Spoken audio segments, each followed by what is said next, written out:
என்ன இருந்தாலும் திட்டம் போட்டு செயல்படுத்தப்படுகிற ஒரு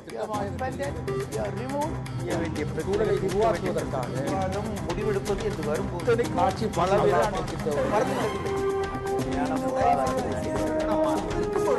எதிர்த்து பேசிட்டு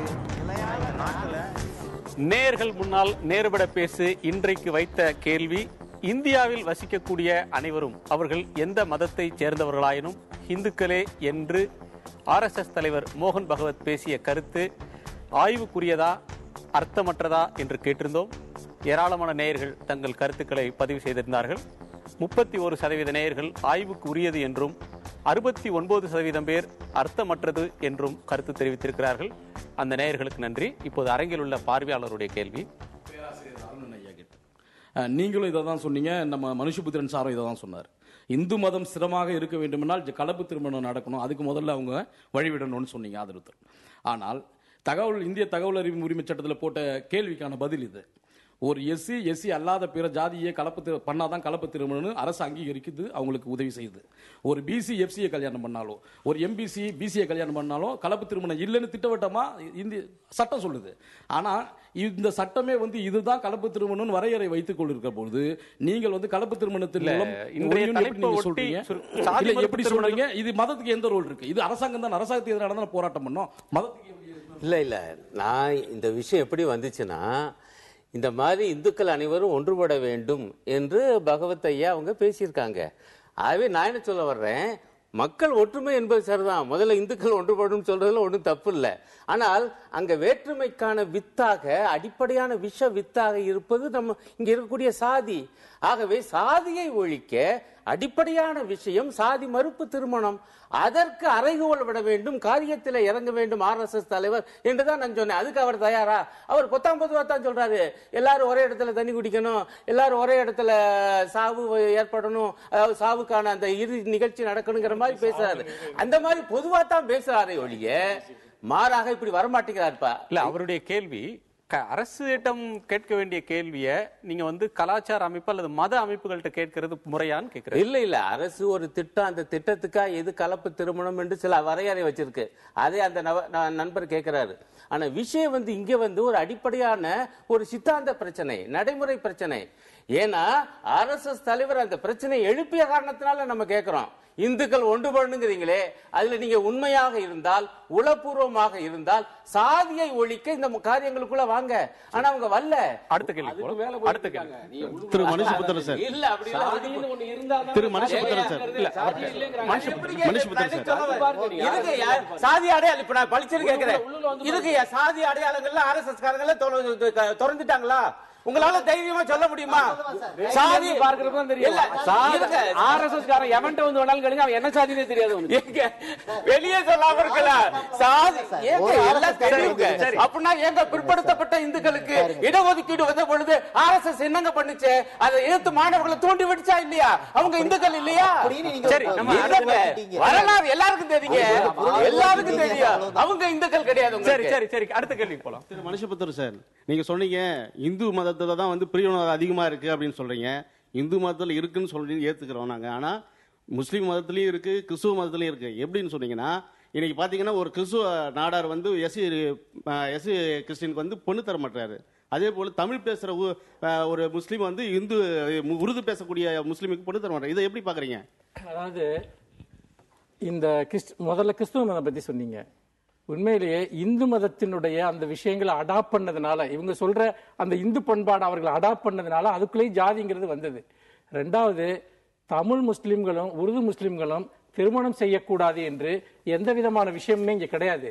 ஆனா இப்ப இவர் சேகர் பேசல ஒண்ணு சொன்னார் இல்லையா, இப்ப சன்னி முஸ்லிம்களுக்கு இன்னொரு முஸ்லிமுக்கு உள்ள பிரிவினைகளை பற்றி அவர்கள் வழிபாட்டு ரீதியான சில வித்தியாசங்களை வைத்திருக்கிறார்களே ஒழிய கடவுள் கொள்கையிலோ அல்லது மதத்தின் பேரால் ஒருவர் அல்லது சாதியின் பேரால் இன்னொருவரை கொடுமைப்படுத்துவது இருக்கிறது இல்லையா, அது போன்ற விஷயங்கள்லாம் அங்கே கிடையாது.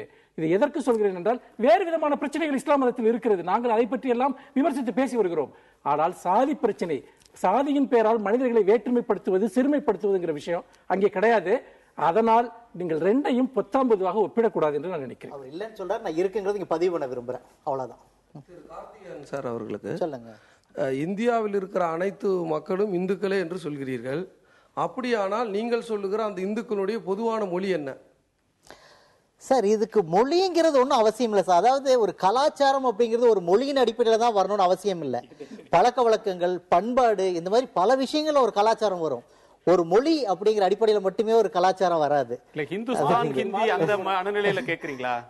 இல்ல அவர் என்ன சொல்றாருன்னா, இல்ல அதாவது பண்பாட்டுக்குள்ள வந்து மொழி வராது, மதம் வராது, எதுவுமே வராது. ஆனா பண்பாடுன்னு ஒண்ணு இருக்கு. பழக்க வழக்கங்கள் அதைத்தான் நம்ம சொல்றோம். ஒரு நார்த் இந்தியனுக்கு சவுத் இந்தியனுக்கு என்ன பழக்க வழக்கம் பொதுவா இருக்கு? நான் ஆரம்பத்திலே ஒரு விஷயம் நான் சொன்னேன். என்ன பழக்க வழக்கம்? அவருடைய கேள்வி பதில் நிறைவேற்றட்டும். இல்ல, அதாவது ஒரு விழா நாள் ஆரம்பிக்கிறோம், ஒரு நல்ல நிகழ்ச்சினா ஒரு தேங்காய் உடைச்சு குத்து விளக்கு ஏத்துறது, இது இந்தியா முழுக்க இருக்கக்கூடிய ஒரு விஷயம். அப்பா அம்மாவை தெய்வமா பாக்குறது, பெரியவங்களை பார்த்தா அவங்கள காலை தொட்டு வணங்குறது, இதெல்லாம் அடிப்படையில் மொழி அவசியம் இல்ல, மத அவசியம் இல்ல. எனக்கு ஒரு சந்தேகம், தேங்காய் உடைக்கிறது வந்து முஸ்லிம் வீடுகள்லயும் உலகமுறை இருக்கு. அப்ப நம்ம உலகமுறை எடுத்துக்கலாம். கிறிஸ்தவர்கள்ட்ட அது இல்லையா? உலகமுறை இருக்கக்கூடிய முஸ்லிம்கள்ட்ட அது இல்லையா? பெரியவங்க வணங்குறது என்ன மதத்துல? சேகர் ஒரு பதில் சொல்ல காத்திருக்கிறாரு.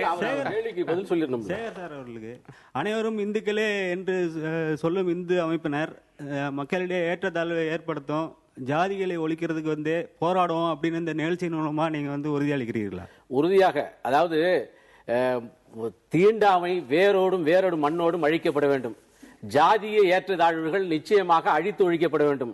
இந்த நாகரீக சமுதாயத்திலே இந்து மதத்திலே இது இருப்பது வருத்தத்துக்குரிய விஷயம். இதை பல்வேறு ஞானிகள், யோகிகள், முனிவர்கள், பல்வேறு தலைவர்கள் எல்லாம் தோன்றி இதை மாற்றுவதற்காக, களைவதற்காக பலவிதமான போராட்டங்களை செய்து வந்திருக்கிறார்கள், செய்து வந்து கொண்டிருக்கிறார்கள். அதை மாற்ற வேண்டும். அதுக்கிடையே ஒரே ஒரு சின்ன விஷயத்தை நான் வந்து மனுஷபுத்திரன் சொல்ல விரும்புகிறேன். நம்முடைய பாகிஸ்தான் சீனா போரினுடைய போது அங்கே வந்து வெடி மருந்துகளை முதுகிலே சுமந்து கொண்டு வீரர்களுக்கு சப்ளை செய்ய வேண்டிய சூழ்நிலை, வீரர்களே செய்யவில்லை, அதை செய்தது RSS காரன். எல்லா விதமான பூகம்பம், வெள்ளம், பேரழிவுகள் எல்லாம் சொன்ன உடனே ராணுவம் வருவதற்கு முன்னாலே அங்கு வந்து மக்களுக்காக வேலை செய்தவன் RSS காரன். இப்படியாக இந்த தேசத்திற்காக முன்னாலே நிற்கக்கூடிய அந்த இயக்கத்தினுடைய தலைவனை பார்த்து இந்த தேச துரோக குற்றத்தை சாட்டிய நம்முடைய மனுஷபுத்திரனுக்கு இந்த விஷயங்களை எல்லாம் சொல்லி அதன் மூலமாக தெரிந்து கொண்டு இனிமேலாவது அவர் அதை மாற்றிக் கொள்வார் என்று. இன்றைக்கு தேச துரோக இயக்கம் தான். RSS தேச துரோக இயக்கம்னா சொல்லுகின்ற உங்களுடைய மனப்பான்மையிலே தான் தேச துரோகம் இருக்கிறது. சரி, உங்களுடைய மனப்பாங்கிலே தான் தேச துரோகம் இருக்கிறது. நேரம் இல்ல, சுருக்கமா நேரம் இல்ல. என்னுடைய கருத்து வந்து என்ன, இறுதி கருத்து, இந்தியர்கள் அனைவருக்கும் சொந்தம். இந்தியாவில் வாழ்கிறவர்கள் அனைவரும் இந்தியர்களே. இது ஒரு அற்புதமான சொற்கள். இந்த சொல்லாட்சியே போதும். நன்றி. இதுல போய்கிட்டு குழப்பம் பண்ணி இந்த நாட்டை தயவு செஞ்சு கெடுத்துறாதீங்க. நன்றி. அரசியல் ஆதாயத்துக்காக நடத்தப்பட்ட விளையாட்டு. இதை வந்து மக்களை வந்து பிளவுபடுத்துறதுக்கு வரும் தேர்தல் செஞ்சுட்டீங்க. ஒண்ணுமே கிடையாது. நம்ம தத்துவமும் கிடையாது, பண்பாடும் கிடையாது, ஒண்ணும் கிடையாது. நம்ம செய்தி வெளியிடணும். நன்றி. வருகைக்கு நன்றி. நேர்களே, மற்றொரு நேர்பட பேசு நிகழ்ச்சியில் சந்திக்கலாம். வணக்கம்.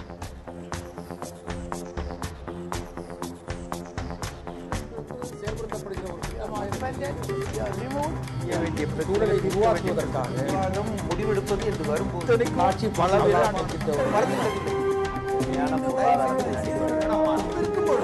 எதிர்த்து பேசிட்டு மக்கள் தங்களுடைய பங்களிப்பை அளிக்க வேண்டும்.